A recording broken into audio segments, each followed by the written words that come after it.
কি করছো মোমো? ও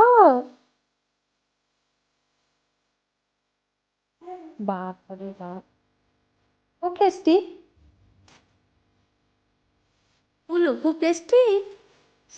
বাবা খাবার জন্য কেমন করছে দেখো শুধু। আরে নিজের খাবারটা কে খাবে?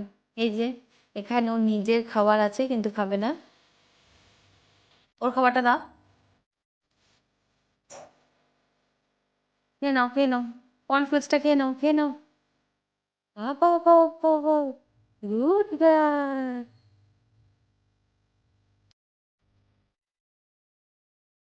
খেয়ে নাও খেয়ে নাও খেয়ে নাও। ও, ওটা বুঝতে পারেনি প্রথম। খেয়ে নিয়ে তখন যে বাবা আমার খাবারটা খাওয়াচ্ছে। খুব মজা না? খুব মজা। বাবা রে বাবা,